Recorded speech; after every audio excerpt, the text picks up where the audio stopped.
So, as James talked about, there has been a lot of work to understand engagement and what it means and how we measure it. And indeed, last year we held a breakfast seminar to talk about that first stage of engagement, that brand engagement. This year we've been working very hard to look at that behavioural engagement and understand how audiences are engaging with brands on social media, and in particular on Twitter and Facebook. But before we tell you a bit more about that, a bit of background as to why we've been doing it. Now, I think it's been covered fairly well today that content is now available across multiple platforms. We can get our favourite magazines and newspapers across tablets, mobile, online, and we can also connect with them via Facebook and Twitter. This new environment not only makes the market more competitive, but it also means that the physical product becomes only one way that audiences can connect with a brand. However, all of this isn't necessarily bad news for publishers. Digital can complement and enhance a reader's experience with their brand of choice. With organisations such as the NRS and Touchpoints taking the lead in how people are accessing content across different platforms, we decided to take a look at social media and how readers in one particular sector, the women's weekly magazine sector, engage with brands on both Facebook and Twitter. So in today's digital age, the rise of social networking provides us with lots of new avenues for gathering this kind of brand insight. Looking at how people engage with your content in these sites and what they're saying will help you understand how to communicate to them, what content they like, what content they don't like, both offline and online, and what they'll respond to. Therefore, we took these two platforms, although we might extend this to different platforms in the future, and explored how we can evaluate the strategies of a number of titles within the women's weekly magazine sector. The choice of our sector was based on a number of factors, but really we needed a sector that was active in the social media space and one that utilised both Facebook and Twitter. We looked at 7 women's weekly magazine brands based on these criteria and covered Heat, OK, More, Closer, Hello, Look and Grazia. Our broad aims were to develop a framework for analysing how audiences engage with these brands on Facebook and Twitter that provides both insight and allows really practical recommendations for these brands and their social media strategies. So, if we start with the size of the audience, and this data is in thousands, from the 8th of August, and amalgamates a number of followers on Facebook and Twitter. There's no deduping here, so if you follow on both Twitter and you're a fan on Facebook, you're counted twice. As we can see, there's a large amount of variation between the number of Facebook and Twitter followers between brands, with Heat leading the pack with over 250,000 followers and fans. Given that the average issue of Heat last year gained about 1.4 million readers, the level of those engaged in some way or another with social media with Heat is high.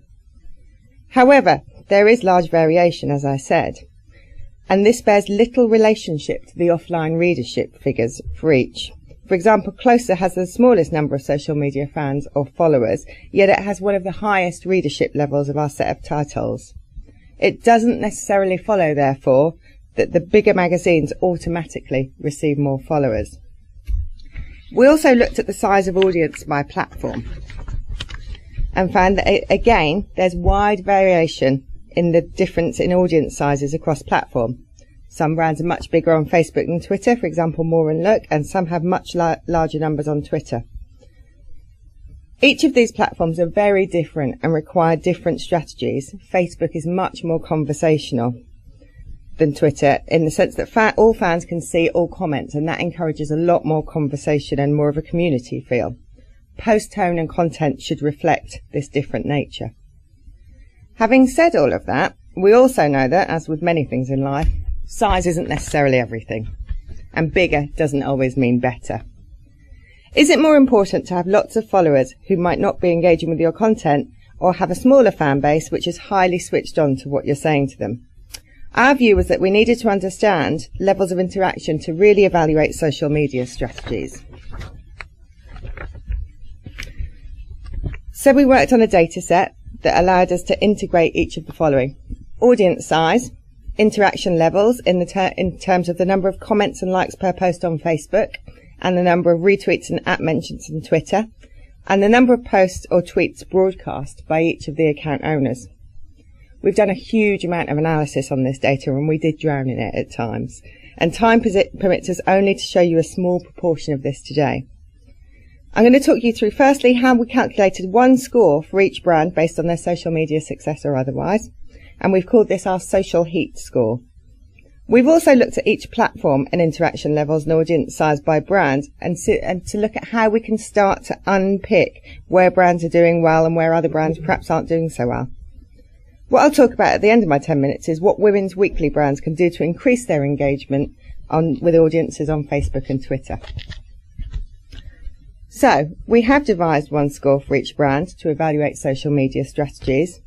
The variables that have gone into this, as I said, are from both Facebook and Twitter and cover the number of posts or tweets, the level of interaction with posts or tweets, size of audience, and the data was collected over a 3-week period from the 18th of July to the 8th of August 2011.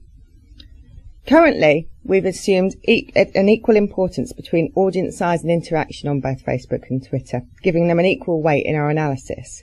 However, we have weighted the corresponding Facebook and Twitter scores to reflect the differing importance of each of these platforms to each of the brands.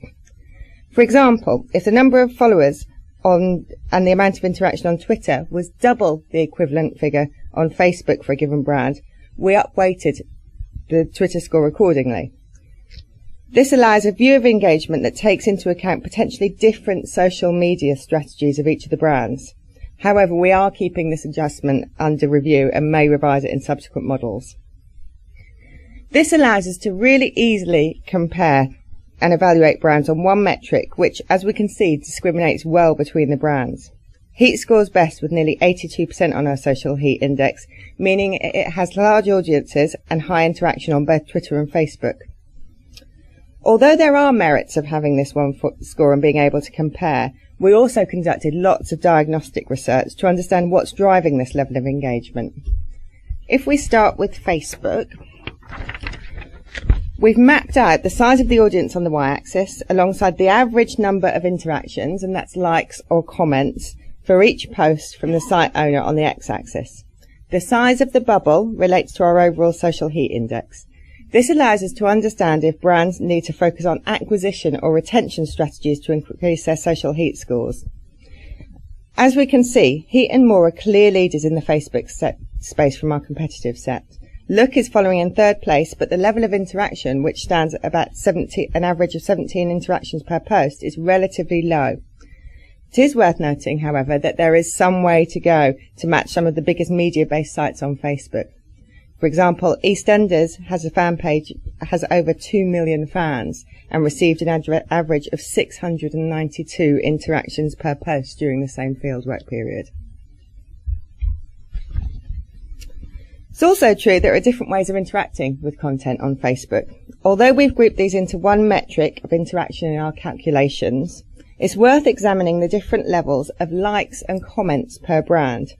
To like a post means that a fan has clicked on the thumbs up button after reading a post from the page owner, whereas a comment means that they've written a response to a post from a page owner. Arguably, a comment equates to higher engagement with a particular piece of content than a like. This chart shows the average number of interactions per post, and the figures show the proportion that are likes and the proportion that are comments. As we can see, there are large variations again in the number of likes and comments each brand receives for its posts. Notably, although Groucho and Closer have lower levels of interaction than the front runners, over 6 in 10 of the interactions that they received were comments.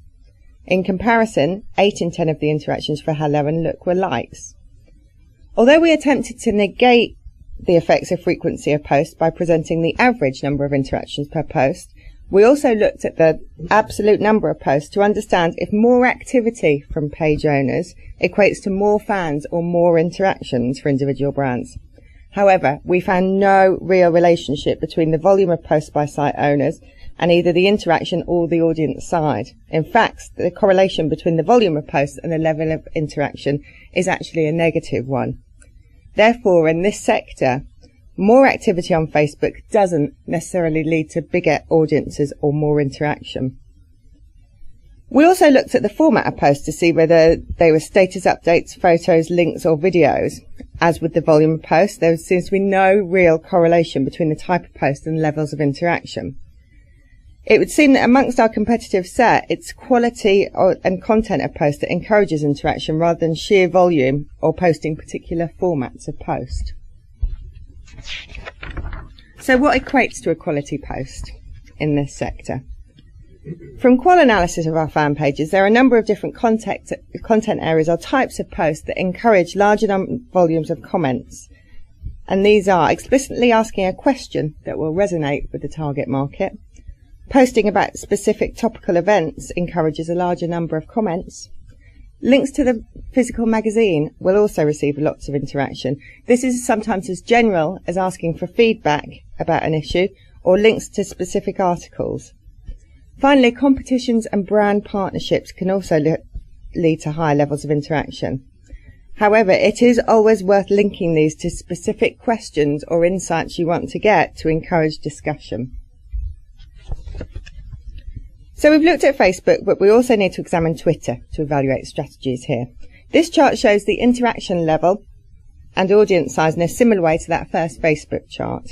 Here we can see a distinct picture on Twitter, indicating that audiences are engaging differently across different social media platforms. Overall, the level of interaction on Twitter tends to be lower than on Facebook. This, in all probability, reflects a different one-to-one nature of Twitter and the one-to-one-many functionality of Facebook. A comment on Facebook can easily be seen by all members of a fan page and so provides a much more interactive experience and much more opportunity for conversation between members, whereas @mentions or retweets on Twitter will only be seen by the account owner and followers in common between the brand and the retweeter. As with Facebook, Heat performs well on Twitter, with the largest fan base and a relatively high interaction rate. We can see a different picture for some of the other brands, however. For example, Grazia and Closer both fare well in terms of the level of interaction on Twitter, but have relatively small fan bases. For Grazia, with its smaller physical readership figure, this may be entirely appropriate, but Closer, with the second largest readership in our magazine set, should be looking further to increase these fan base sizes. Again, we can look at the different types of interaction for each brand on Twitter. Retweets are defined as posts which are rebroadcast with the letters RT at the start of the tweet, and @mentions are tweets that include the account username but aren't retweets. For all brands, @mentions are more prevalent than retweets, indicating that there is a much more conversational interaction than rebroadcasting of interesting findings. Interestingly, again, there seems to be an inverse relationship between the number of tweets from a user and the amount of interaction, with a correlation of -0.7. It seems that quality, not quantity of tweets, is important, and too much chatter may cause the audience to switch off from its tweets. In terms of the most engaging tweets, these tend to be from much more breaking news tweets. Events such as the death of Amy Winehouse, feedback from live events such as festivals, and celebrity news stories in this sector tend to receive the highest number of retweets. It's also important to ensure that there's a two-way conversation on Twitter. People get very upset if you don't reply to their @mentions and conversations, and replying to these is incredibly important and will receive a much stronger relationship with a brand that does this. So our analysis of social media activity of our competitive set has shown large variation in terms of audience size and level of interaction. We can now bring this together with traditional survey-based research and to provide a more rounded picture of engagement. If we take OK magazine, we can see that they have a high offline readership with an NRS readership figure average of 1.8 million and a top ranking in our competitive set. In terms of how they read the physical magazine, it takes an average of 43 minutes to read an average of 146 pages, which again is near the top of our competitive set. We also conducted a brand engagement study, and while there was little differentiation between the levels of engagement with each of the publisher brands, with scores ranging between the low and high 50s, OK received a score of 55, which puts it in the mid-range for our brands. In terms of social media engagement, OK has a relatively low number of Facebook followers, although Twitter is much larger. Engagement could be improved in social media through ensuring that followers are not bombarded and that content reflects the popular offline magazine. And finally, some generic findings on the women's magazine sector in general. Firstly, less is more. We've seen an inverse relationship between the number of posts on Facebook and Twitter and the level of interaction. It's important to limit the number of posts and ensure that these posts are interesting, relevant and resonate with the target audience to ensure cut-through. Secondly, it's important to listen to the conversation on both platforms and ensure that you respond appropriately. This will encourage deeper and more fruitful relationships with your fans. And finally, tailor your content to firstly the platform. Facebook is much more conversational, whereas Twitter is about imparting information more. Content also needs to be tailored to reflect your brand personality and your target market. Make it interesting and relevant to your users. What we've shown with this kind of analysis is how we can help to refine social media strategies and ensure that brand owners can ensure that audiences are interested and engaged with the content they're putting out. It also allows benchmarking. We often hear clients saying, I get great Facebook reports, but I don't know what good looks like. I don't know how I compare to my competitors. We can help evaluate this and even look across different sectors to get case studies of what a good site is doing.